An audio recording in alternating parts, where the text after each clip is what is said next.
আমরা কিছুদিন আগে প্রায় 4 মাস আগে একটা ক্যান্সার রোগের চিকিৎসা শুরু করেছিলাম। সেখানে আজকে 4 মাস পরে আমরা চিকিৎসার পর আবার রিপোর্ট করেছি।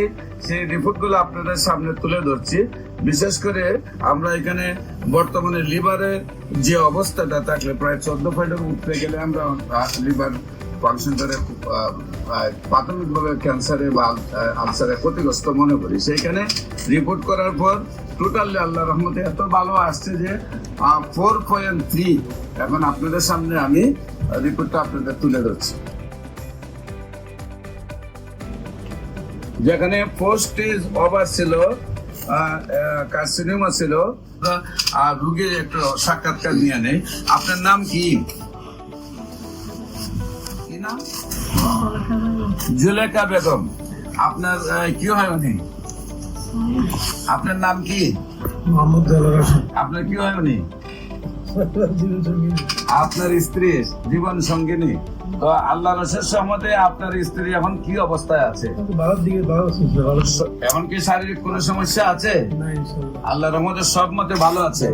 আমার নিয়ম হলো কোর্স 1 বছর শেষ করতে হবে, সেই জন্য ওষুধ নেওয়ার আশা নাকি। এখন শারীরিক কোনো প্রবলেম নাই। রিপোর্ট গুলা যে আপনি দেখাইছেন, রিপোর্ট গুলা তো আপনি আগে যে ডাক্তারকে দেখাইছিলেন সেই রিপোর্ট গুলা করার পরে ডাক্তার বলছিল কি ক্যান্সার হয়ে গেছে। এখন আল্লাহর রহমতে থেরাপিও দিছেন, কেমোথেরাপি, রেডিওথেরাপি দিয়ে কি শারীরিক সুস্থতা আসছিল? শারীরিক সুস্থতা আসছিল না। না আসার পরে আপনারা আমার কাছে আসছে। আপনারা কোথায় কোথায় চিকিৎসা করেছিলেন? আমরা ঢাকায় করেছি। কোন জায়গায়?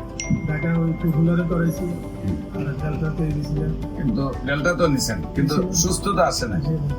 আপনার দেশে ফিরুন, নিয়ে আমার টিকতে পারতেছেন, মানে থেরাপি মানতে পারতেছেন, থেরাপি মানতে পারতেছেন না, চিকিৎসায় সুস্থ হচ্ছে না, মানে বাড়ি চলে যাবেন। আচ্ছা, এলোপ্যাথিকে এই পর্যন্ত আপনি কত টাকা খরচ করছেন? হিসাব রাখছি বাজান আমরা। একটা আইডিয়া কতদিনে খরচ করছেন? 2 বছরের মতো। তো না, এটা 4 লাখ টাকা খরচ হয়েছে। 4 লাখ টাকা খরচ হয়েছে। এখন আপনার বর্তমানে কি শারীরিক অবস্থা ওই ভালো, সম্পূর্ণ ভালো? সম্মানিত দেশবাসী, বিশেষ করে যারা ডাক্তাররা আছেন, রেজিস্ট্রেড প্রাপ্ত ডাক্তাররা, অ্যালোপ্যাথিক, হোমিওপ্যাথিক, ইউনানি, আয়ুর্বেদে, হার্বালে যারা আছেন সরকারি রেজিস্ট্রেড ডাক্তার, যারা মনে করেন ক্যান্সার ভালো হয় না, তাদেরকে আমরা বলবো আপনারাও আমাদের সাথে 6 মাস সহযোদ্ধা হিসাবে কাজ করেন। আপনারা তো যেহেতু পাস করা ডাক্তার, আপনারাও বলবেন যে ক্যান্সার ভালো হয়। আমরা আপনাদের সবাইকে সহযোদ্ধা হিসাবে নিয়ে পৃথিবীটাকে ক্যান্সার মুক্ত করতে চাই। আপনাদের সবাই সহযোগিতা কামনা করছি। যে কোনো সময় আমাদের অফিস ভিজিট করার জন্য আমন্ত্রণ জানাচ্ছি এবং আমাদের সাথে কাজ করার জন্য আমন্ত্রণ জানাচ্ছি।